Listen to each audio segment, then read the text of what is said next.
Bismillahirrahmanirrahim. Assalamualaikum warahmatullahi wabarakatuh. Saya Nabila Yuniawati, mahasiswi PGSD semester 2. Di sini saya akan membahas sedikit materi mengenai penanaman etika pribadi. Yang akan saya bahas yaitu pengertian penanaman etika pribadi, contoh penanaman etika pribadi, dan cara penerapannya. Langsung saja ke pembahasan yang pertama, pengertian penanaman etika pribadi. Etika pribadi ini adalah etika yang berkaitan dengan kewajiban dan sikap manusia terhadap dirinya sendiri, dan di samping itu adalah dalam hubungannya dengan Allah Subhanahu wa Ta'ala. Penanaman etika pribadi juga bisa disebutkan sebagai penanaman karakter dan dapat diartikan sebagai penanaman kepribadian atau akhlak.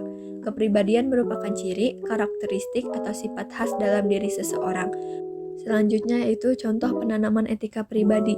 Contoh penanaman etika pribadi ini terbagi menjadi dua, yaitu penanaman etika pribadi terhadap diri sendiri dan penanaman etika pribadi terhadap Allah Subhanahu wa Ta'ala. Penanaman etika pribadi terhadap diri sendiri diantaranya memelihara kesehatan dan kesucian lahiriah dan batiniah. Dalam ajaran Islam ada dua kesucian yang harus dijaga, yaitu kesucian lahir dan kesucian batin. Kesucian lahir adalah menjaga diri dari hal-hal yang hukumnya najis, seperti menjaga pakaiannya dari terkena barang najis semisal darah, air kencing, dan lain-lain. Atau menjaga diri dari makanan dan minuman yang diharamkan.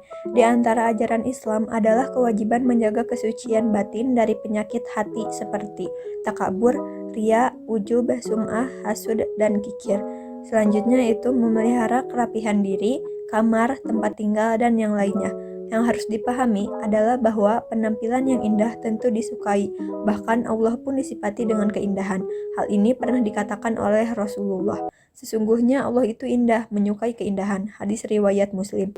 Dari hadis ini, kita tentu paham bahwa keindahan itu dicintai oleh Allah. Allah menyukai bila hambanya berpenampilan rapi, indah, dan bersih sebagaimana kandungan hadis tersebut. Dan selanjutnya adalah berlaku tenang. Sikap penyabar, lembut, dan tenang tak hanya dimiliki dan diserukan oleh Rasulullah, tapi juga dianjurkan oleh nabi-nabi yang lain. Mengapa begitu? Karena kesabaran seorang penyabar, kata Ahmad Ar-Rasyid dalam bukunya, adalah benteng yang akan melindunginya dari fitnah, sifat pemarah, dan egois. Berikutnya yaitu meningkatkan ilmu pengetahuan, sebagaimana dalam firman-Nya Quran Surat Al-Mujadalah ayat 11 yang artinya, Allah akan mengangkat derajat orang-orang yang beriman di antara kamu dan orang-orang yang diberi ilmu pengetahuan beberapa derajat. Contoh penanaman etika pribadi terhadap diri sendiri yang lainnya yakni jujur, yaitu perilaku yang didasarkan pada upaya menjadikan dirinya sebagai orang yang selalu dapat dipercaya dalam perkataan, tindakan, dan pekerjaan.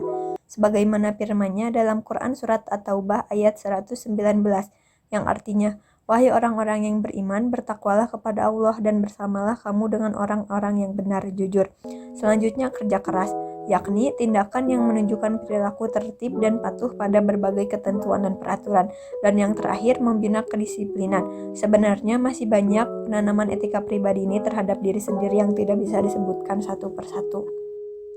Yang kedua yaitu penanaman etika pribadi terhadap Allah Subhanahu wa Ta'ala.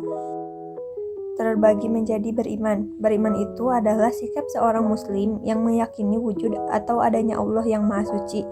Orang yang memiliki iman kepada Allah meyakini bahwa Allah yang menciptakan langit dan bumi, mengetahui yang gaib dan yang tampak. Selanjutnya ikhlas.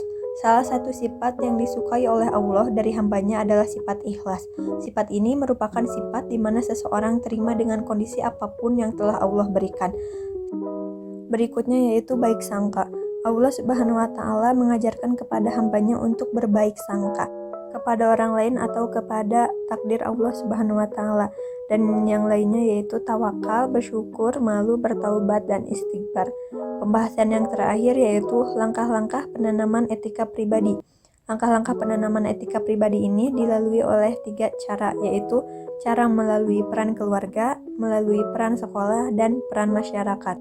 Demikian yang dapat saya sampaikan. Semoga bermanfaat bagi kita semua. Wassalamualaikum warahmatullahi wabarakatuh.